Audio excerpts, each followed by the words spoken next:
What's going on, guys? Riley here from RP Productions, and today we're going to be finding out which is the fastest way to get the best eighth mile, quarter mile, what have you times in your Dodge Charger Scat Pack. So as many of you know, this is an automatic car. It's an 8-speed automatic, but there are 3 different ways that you're able to shift it.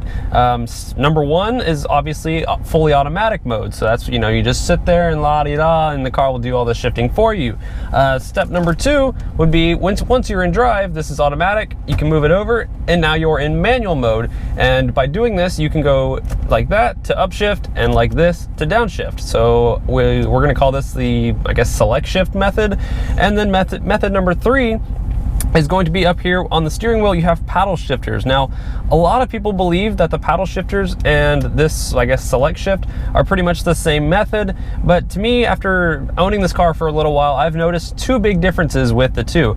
Number 1, if you're just casually driving, this method right here is a lot more smooth and fluid when going down the road and you shift manually. It's just like you just glide right into every gear, while this will kind of be, it'll shift more abruptly. And then number 2, when you're downshifting, this method will make a lot more pops and crackles with the exhaust, while this method does not.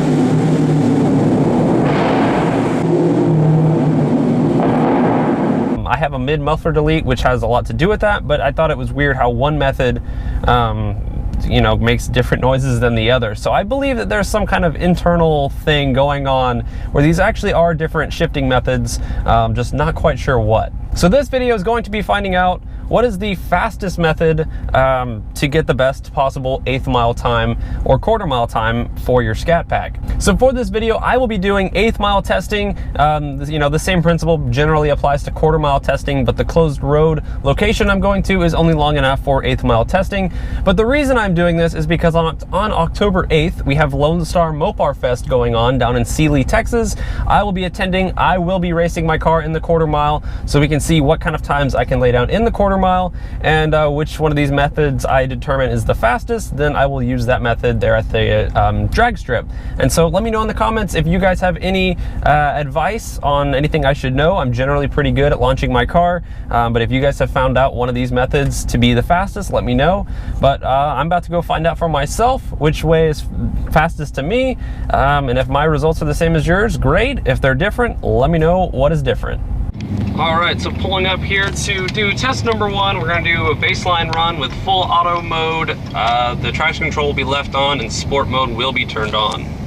Here we go, full auto.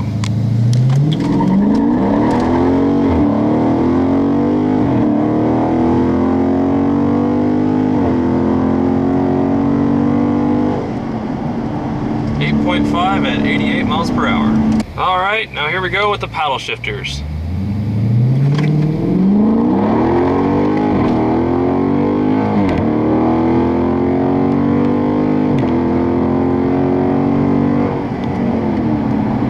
.4 at 88, so a little bit faster in the ET, same miles per hour. All right, here we go. Attempt number 3. This is going to be using the shifter here in the center console. Once again, all the settings are still the same as the first 2 tests. Here we go.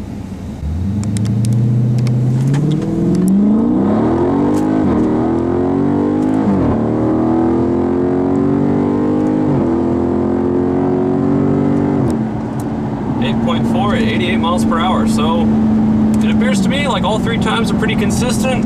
Let's go analyze the data.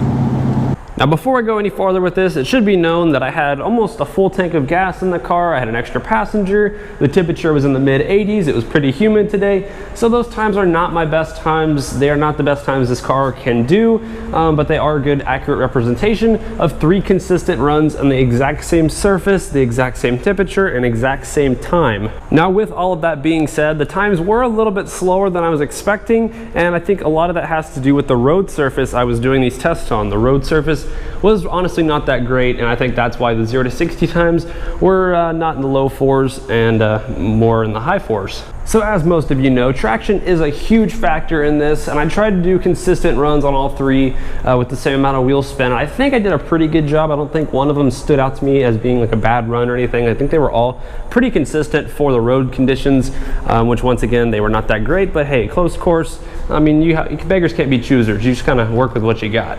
So hopefully come October 8th, I will be able to put down some good quarter-mile times with the Scat Pack. It should be fun to test out and see what kind of times it'll do. You know, knowing Texas weather, it'll probably still be pretty hot, so I don't think it's going to be like any groundbreaking record times, but I think that they should be some pretty good times. So let me know in the comments below, what do you think I'm going to run in the quarter mile? And I want your time as detailed as possible, and whoever is the closest, I might do something a little bit nice for you, might send you something out. So let me know in the comments what you guys think that this Scat Pack will run, and we should have some fun with that. In the past, I thought that full auto was the best, but doesn't appear to be that way. I'm not quite sure. So let me know what you guys think is the best, and if you have any personal, experience or proof or what have you of any of those three methods.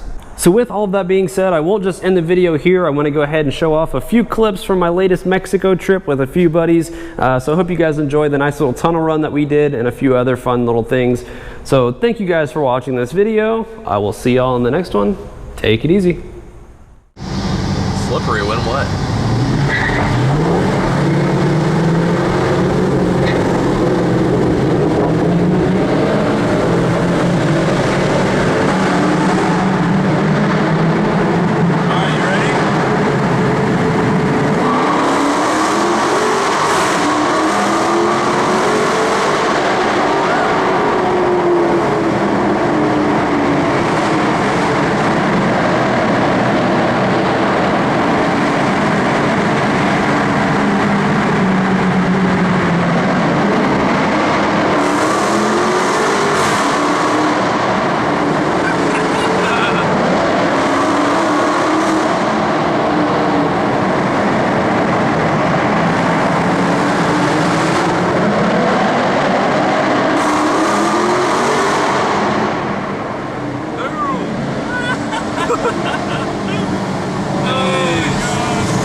That was wild.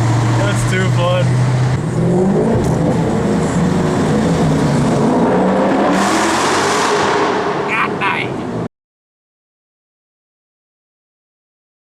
Am I in the shot?